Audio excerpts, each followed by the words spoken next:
아론의 아들 나답과 나비후가 각기 향로를 가져다가 여호와의 명하시지 않은 다른 불을 담아 여호와 앞에 분향하였더니 불이 여호와 앞에서 나와 그들을 삼키매 그들이 여호와 앞에서 죽은지라. 아멘. 하나님의 말씀입니다. 하나님께 감사합니다.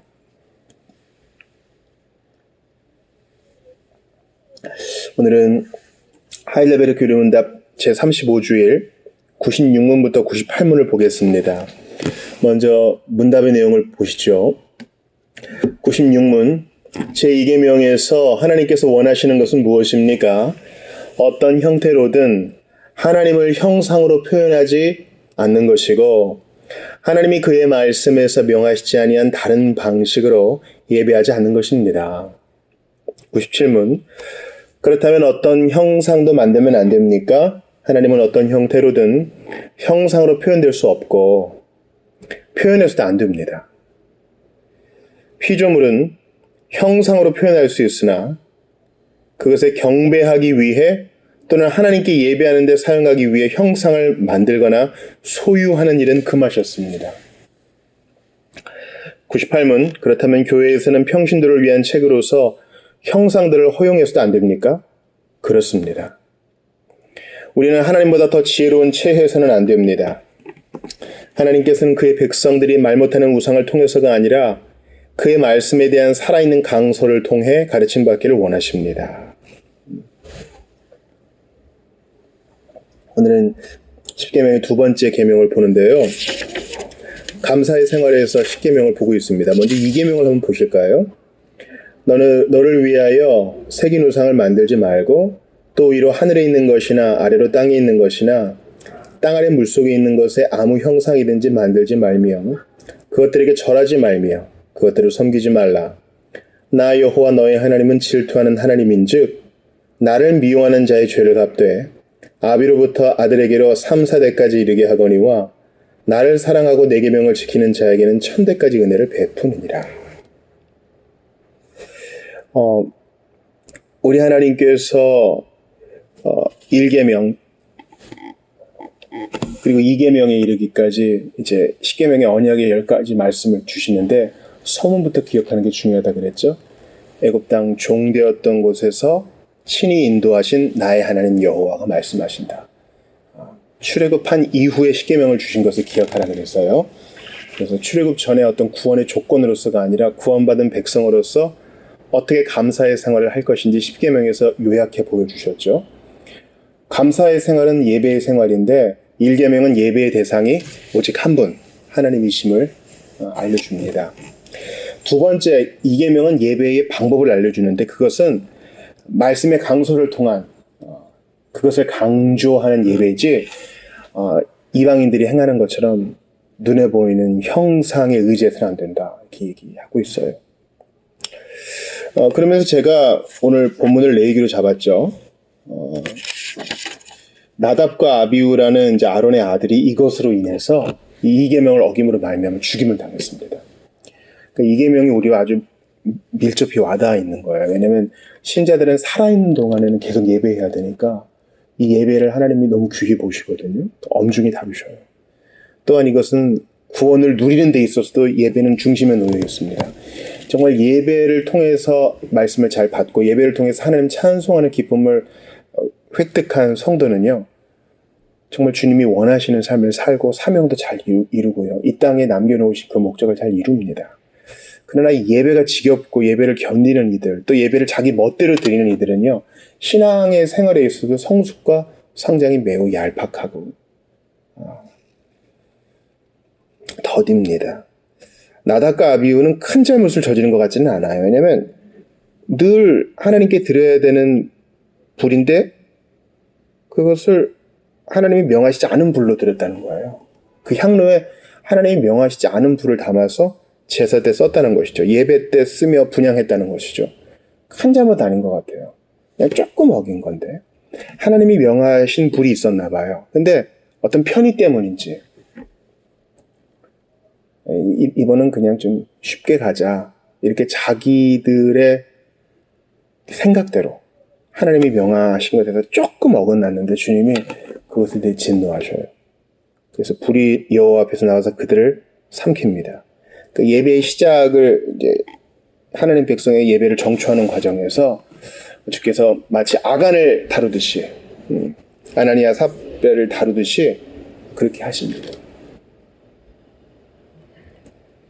북이스라엘의 경우도 마찬가지죠. 북이스라엘이 남북이스라엘로 갈라졌을 때 북이스라엘이 전국적인 배도를 겪거든요. 전국적으로. 뭐 왕부터 백성이 이르기까지 너나 할 것 없이 다 배도했어요. 근데 그 시작은 무엇이냐 하면은 아주 작은 것이었습니다. 북이스라엘에는 성전이 없죠. 제사장도 없단 말이에요. 그러니까 금송아지 딱 세워놓고 여기서 예배해. 또 제사장 하고 싶은 사람 모집해놓고 하고 싶어? 해. 예배를 조금 어긴 거예요. 그리고 절기도 비슷하게 만들어요. 의도는 좋았을지 몰라도 예배의 방법을 조금 어긋나게 하니까 결과가 어떻게 됩니까? 전국적인 배도로 이어지는 거예요. 그래서 루터란과 로마 가톨릭은 1, 2계명을 하나로 묶거든요. 근데 우리가 1, 2계명을 분리하는 이유는 이게 아주 중요한 문제이기 때문이에요. 주기도의 앞부분의 기도가 너무너무 중요한 것처럼 10계명의 앞부분의 내용도 너무너무 중요하기 때문에 하나하나 곱씹어 생각해야 됩니다. 우리는 예배 드리는 게 어디예요? 한 주일간 바쁜 삶을 살다가 나와주는 게 어디예요? 이런 정도의 수준에 머물러 있지만 주님께서는 내가 원하는 바대로, 내가 너에게 명령한 바대로 예배를 하고 있느냐? 이렇게 물어보셔요. 그리고 엄중히 명하십니다. 이걸 관계로 한번 생각하면 좋겠어요. 사랑하는 사람에게 선물을 해요. 그를 기쁘게 하기 위해서, 그녀를 기쁘게 하기 위해서 선물을 합니다. 그런데 우리 일상생활에 그런 일 많거든요. 나 좋으라고 선물하는 경우가 있어요. 내가 좋으면 이 사람도 좋겠지 하고 이 사람의 취향을 생각하지 않고 마음껏 선물을 하는 거예요. 그 사람은 필요로 하지 않는 것을 준다든지 싫어하는 것을 준다든지. 아니 뭐 그 사람한테 뭐라도 주면 좋은 거 아닙니까? 그런데 그 사람이 혐오하는 것을 준다 그러면 그 관계 자체가 흔들리겠죠. 그러니까 우리는 하나님께서 우리에게 가르쳐 주신 대로 하나님이 흠양하시는 예배를 드려야 되는 것이에요. 우상숭배는요. 그러니까 형상을 만들어서 우상숭배하는 거. 그렇게 예배의 방법을 어그러뜨리는 것은 이건 역시 관계로 설명할 수 있는데요.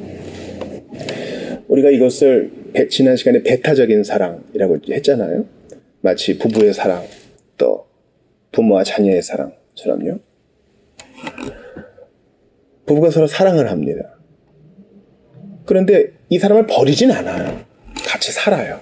같이 밥도 먹고 같이 잠도 자고 생활을 공유합니다. 그런데 하루 종일 남자가 남편이 엉뚱한 부인의 사진을 걸어놓고 그것만 바라보면서 산다 그러면 그거 좋아할 부인은 없을 겁니다. 반대로 어떤 부인이 한 남편과 살면서 하루 종일 엉뚱한 남자 얼굴만 걸어놓고 바라보고 산다면 그거 역시 기뻐할 사람은 없을 거예요. 그거는 그 사람을 모욕하는 것이죠. 마찬가지로 하나님을 예배하는 것도 관계로 생각하면 이해가 쉽습니다. 하나님이 원하시는 예배의 방법이 있어요. 98문에 나오죠.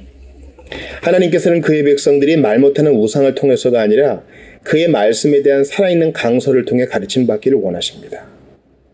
그러니까 예배, 하나님이 원하시는 예배의 중심에는 말씀이 있어요. 이 십계명을 주실 때 불타는 산, 그러나 흑암으로 뒤덮인 산에서 하나님이 어둠도 지으시고 빛도 지으신 그분이 참으로 기기묘묘하게 당신의 음성으로 십계명을 주셨어요. 그렇다면 우리의 예배는 하나님의 말씀이 중심이 돼야 되는 게 옳아요. 그런데 그게 쉽나요? 사람들이 불평을 합니다. 이제 말씀 듣는 거 너무 재미없어요. 그래서 워십 댄스도 하고 율동도 하고 드라마도 합시다. 또 사람들이 중간에 좀 지루해하니까 재밌는 영상도 한 5분 정도 보고요.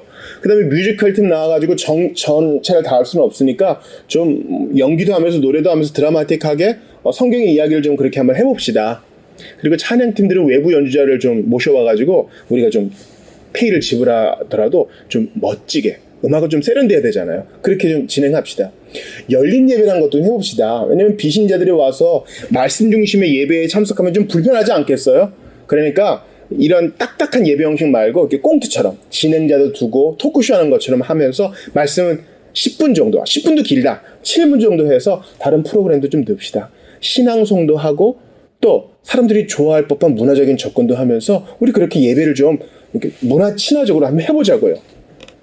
이거는 이계명을 거스르는 거예요. 이것은 하나님이 원하시는 예배를 드리는 게 아니라 우리 느낌에 좋은 거, 우리가 좀 보람되게 느끼는 거, 그리고 뭔가 좀 했다라고 느끼는 그것을 앞세우는 또 하나의 우상 숭배입니다. 출애굽기에 말한 것처럼 뭔가 깎고 부어서 물고기 모양으로 뭐 소 모양으로 이렇게 만들지는 않는다 할지라도 무엇이 우리의 우상이 됐어요? 우리의 아상이, 우리의 자충족이, 뭔가를 했다는 공로의식이 우리의 우상단지가 되어버리는 것입니다. 이런 것들은 사무엘상 4장에도 나와 있죠. 사사시대예요. 블레셋하고 전투하는데 어떻게 합니까? 질 것 같아. 그래서 어떻게 해요? 언약궤를 다 전투 현장으로 가지고 가요. 그러니까 하나님을 말씀 중심으로 그분과의 언약적 관계를 생각하며 예배해야 되는데 이게 그냥 부적덩어리가 돼버린 거예요. 그러니까 그 전쟁 이길 수 없죠. 그리고 언약궤도 뺏겼어요. 너희들이 내 이름을 모욕하고 내가 원하는 방식대로 예배하지 않으면 지고 이기고 문제가 아니다. 다 망하게 해버리겠다.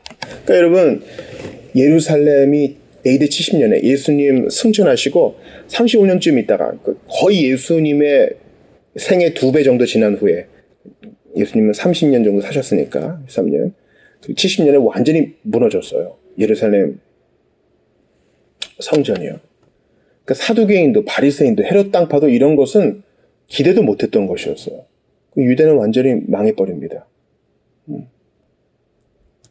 하나님은요, 예배가 망가지면요, 망하게 하는 방법을 썼어요. 북이스라엘이 망했습니다. 망했다고요. 10지파가 흔적도 없이 사라졌어요. 왜요? 제2계명. 하나님을 예배하는 방식을 어그러뜨렸어요. 예배를 없애진 않았어요. 예배는 있는데 나란히 다른 것도 섬기는 거야.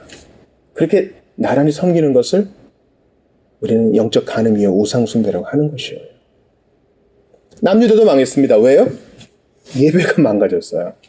하나님 말씀을 안 들어. 선지자 얘기도 안 듣는데요, 뭐. 그리고 어떻게 하면 장사할까?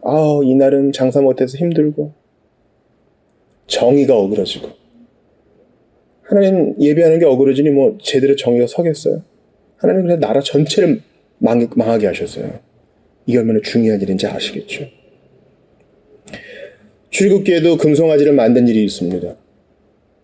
왜 금송아지를 만들었습니까? 이스라엘 백성들이 그렇게 어리석진 않아요. 그 금송아지가 살아있는 신이라고 여기지 않아요. 그냥 여호와, 이게 우리를 애굽에서 인도한 여호와다. 눈에 보는 걸 원하는 거예요.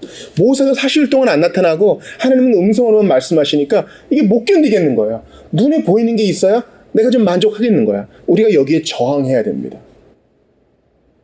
너희에게 인내가 필요하면, 그랬어요. 여러분 말씀을 들을 때 때로 지루하잖아요. 그때 조금만 더 참아보세요. 그럼 깨달음에 이릅니다. 우리가 기도할 때 인내가 막 부족할 때 있어요. 그때 주님께 은혜를 구하면서 조금 더 인내해보세요. 응답이 있어요.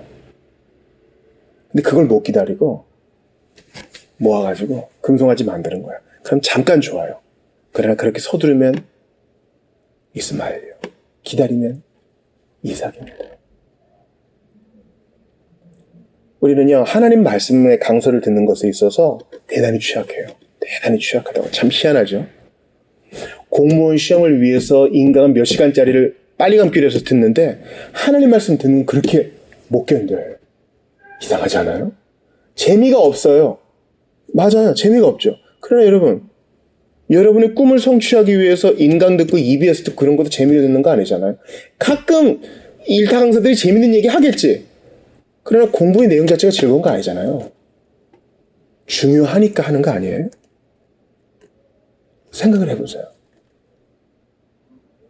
뭐 하물며 재미있는 것은 뭐 몇 시간도 하지만 우리가 하나님 말씀의 달콤함을 깨닫게 되면 설교의 시간이 문제가 아니에요. 근데 20분 넘어가는데 힘들어하고 그러죠. 차라리 찬양 시간을 늘립시다. 간증도 좀 합시다. 그리고 전국적으로 지금 유행하고 있는 간증 강사가 있는데 그 사람도 한번 섭외합시다. 연예인 중에 예수 잘 믿는 사람이 있다고 합디다. 그 사람 한번 부릅시다. 보니까 스케줄이 이번 주일 괜찮대요. 비용은 이 정도 주면 된다고 합니다. 아무래도 일반 성도보다 많이 줘야 되겠죠. 근데 그 사람 보면 효과가 좋다고 합디다. 여러분, 이게 다 예배가 오염되는 거예요. 하나님 말씀이 있는데 우리의 예배에 다른 게 뭐가 필요해요? 그 말씀으로 찬송하고, 그 말씀을 나누고, 그 말씀으로 찔림받은 것을 우리 서로의 약함을 자랑하고, 그걸로 기도하고. 하나님을 향한 예배는 이렇게 단순하고 소박한 거예요. 다듬지 않는 돌단을 쌓으라 그랬어요. 우리는 매끈한 돌단을 원해요. 매끈한 걸 원한다고. 그러나 하나님은 거기 안 계셔요. 여기서 이제 좀 문제가 되는 게 있어요. 어떤 형태로는 하나님을 형상으로 표현하지 않는 거, 또 그의 말씀에 명하지 아니한 방식으로 예배하지 않는 거. 그런데 부살렐과 오홀리압 기억하실 거예요. 출애굽기 35장에서 36장에 나오죠. 이들은 성막과 성전을 지을 때 아주 중추적인 기능을 감당했습니다. 그러면 아주 아름다운 것들을 만들었거든요. 그리고 성막과 성전을 보면은요, 그룹 형상이 또 나오죠. 그 그룹이 어떤 형상이었는지, 천사가 어떤 모양이었는지 모르지만 천사를 예배하려고 그렇게 한 것은 아니고요. 천사가 옹이하는 하나님의 임재를 표현하기 위해서 그렇게 한 것일 거예요. 그러므로 이 이계명 때문에 그리스도인은 모든 예수를 거부한다, 이렇게 또 생각하시면 안 돼요.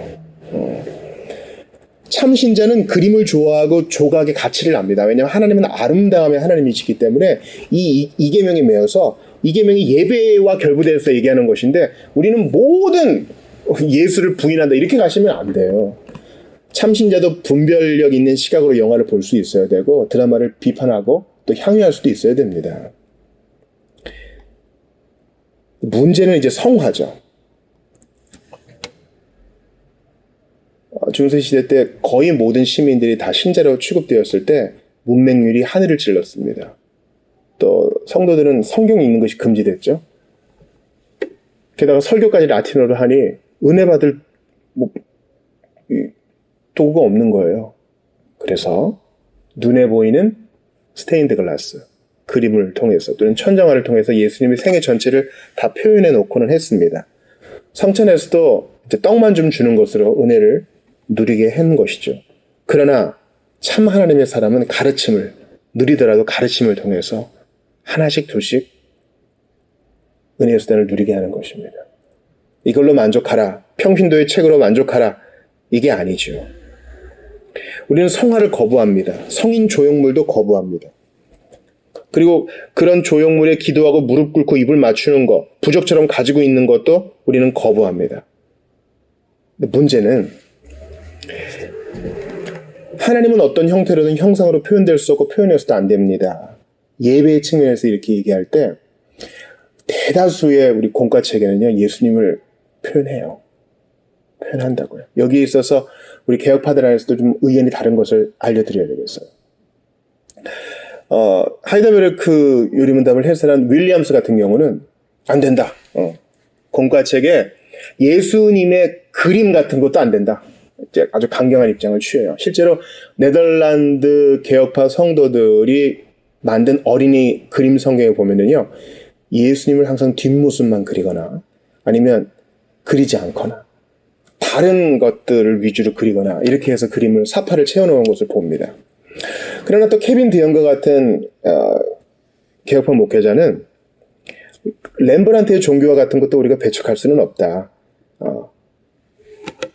우리가 예수님의 교육을 위해서 예수님의 그림까지 우리가 거부하게 한다면 자라나는 아이들한테 일종의 가연서를 가르치는 것이 된다, 이렇게 얘기해요. 이 말은 뭐냐면 예수님은 신성과 인성이 같이 있으신 분이잖아요. 100% 하나님이고 100% 사람이잖아요. 만약에 이렇게 보이지 않는 교육을 위해서까지 그림을 막는다면 예수님이 진짜 사람이 아니라 사람처럼 보였다라고 이단이 사설이 얘기하는 가연설처럼 우리가 받아들일 수 있기 때문에 그분은 우리와 같은 모양을 지녔던 사람이셨다라는 것을 교육의 차원에서 그림으로 표현하는 것은 나쁘지 않다, 이런 입장을 취하고 있어요. 이것은 이제 개혁파 형제들 안에서 더 논의되어야 될 부분입니다. 그러니까 예배가 아니라 교육의 차원에서 어느 정도까지 허용해야 되는가가 여전히 좀 미제로 남은 것이죠. 그러나 여전히 예배에 있어서 우리는 형상을 배척합니다. 믿음은 하나님의 말씀을 들으면서 나기 때문에 우리는 지금보다 좀 너무하다 싶을 정도로 더 말씀을 강조해야 돼요. 지금 우리 대단히 연약한 수준에 있어요. 교육자인 저부터도 부족해요. 성경을 샅샅이 다 알고 있느냐? 부끄러워요. 성경 공부에 예전처럼 열과 성을 쏟고 있느냐? 자신 있게 답변 못하겠어요. 부지런히 꿀벌처럼 여기저기 다니면서 이 책 저 책을 오가면서 하나님 말씀을 흡입해야 되는데 참 부족한 것을 많이 고백합니다. 사랑하는 여러분, 여러분은 어떠하십니까? 바른 방식으로 예배하십니까? 주님께서 우리에게 말씀 중심의 예배를 허용하신 이유는 우리를 위해서예요. 우리가 말씀 중심으로 예배한다고 하나님이 더 영광 받으시고 그런 거 아니에요. 그러나 하나님은 당신이 원하시는 예배의 방법을 우리에게 딱 규정해 주셨습니다. 그 방법을 따라가면 하나님은 기뻐하시고 우리는 그 속에서 같이 기쁨을 누려요. 반대로 해볼까요? 하나님이 원하시지 않는 대로 예배하면 하나님도 기뻐하지 않으시고 우리도 평안하지 않아요. 그냥 해치웠다 이런 마음만 있을 뿐 하나님의 기쁨을 공유하지 못하는 것이에요. 기억하세요. 예배의 방법을 조금 내 취향대로 내 입맛대로 바꾸는 것은 나답과 아비후가 한 일을 따라하는 것입니다.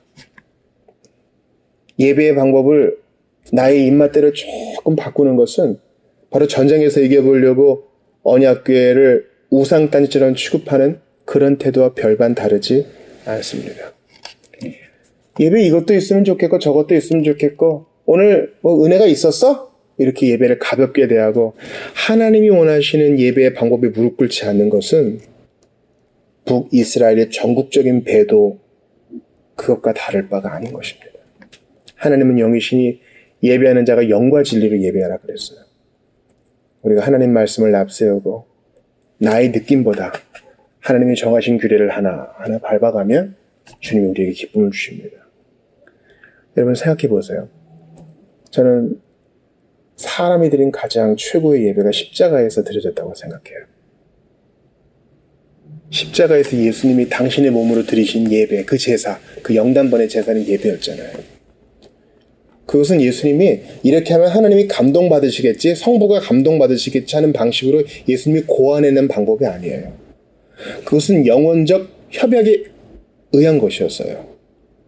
죄의 삭은 사망이니라. 예수님께서 죄인들을 위하여 쇳덩어리가 되시고 혐오할 만한 것이 되셔서 그 진노를 온몸으로 받으셨습니다. 그게 바로 정해진 대로 하신 거예요. 십자가는 필수적이었습니다. 예수님은 자신의 때가 이를 줄 아시고 십자가 지기 위해 예루살렘으로 분연히 나아가신 것입니다. 예수님도 예배의 방식을 정한 대로 가셨어요. 십자가에서의 예배를 바꾸지 않으셨어요. 십자가에서의 예배는 고통이에요. 십자가에서의 예배는 참으로 참혹한 것이었는데도 성부와 성자 간의 협약에 따라 정한 규례대로 나무에 달리셨습니다. 그리고 이제 그분께서 우리에게 말씀하세요. 내가 정한 대로 예배하여 너희를 구속하였으니 너희도 내가 원하는 예배를 드리라. 신령과 진정으로 말씀 안에서 성령 안에서 예배하라. 주님, 더욱더 말씀의 깊은 맛을 알기 원합니다. 저는 아직 성경의 문외한입니다. 이미 주신 것도 제대로 알지를 못하고 있습니다. 참으로 게을렀습니다. 가벼운 영상 10개, 20개 보는 것은 재밌게 보는데 하나님 말씀의 달콤함을 깨닫는데 저 아직 멀었습니다. 저를 좀 다듬어 주시고 바르게 예배할 수 있도록 도와주십시오. 사실 나답과 아비후처럼 불로 삼킴을 10번, 20번, 100번 받아야 될 나 아니에요. 그런데도 참아주신 데는 이유가 있어요. 신앙적으로 철들어서 다른 사람들도 그렇게 세우라고, 늦게나마 이렇게 배웠으니 더욱더 영과 진리로 예배하라고, 예배하는 백성 되라고 우리를 참아주신 것입니다. 그렇게 기다려주신 주님 앞에 감사하면서 오늘 주신 말씀 붙들고 같이 기도하도록 하겠습니다. 주님, 하나님 원하시는 방식대로 바르게 예배하는 친백성 되게 도와달라고, 예수님의 예배를 기억하면서 나도 그 뒤를 따르게 해달라고 주신 말씀 붙들고 기도하겠습니다. 하나님께 감사합니다. 아버지, 간절히 기도합니다. 연약한 것밖에 없사오니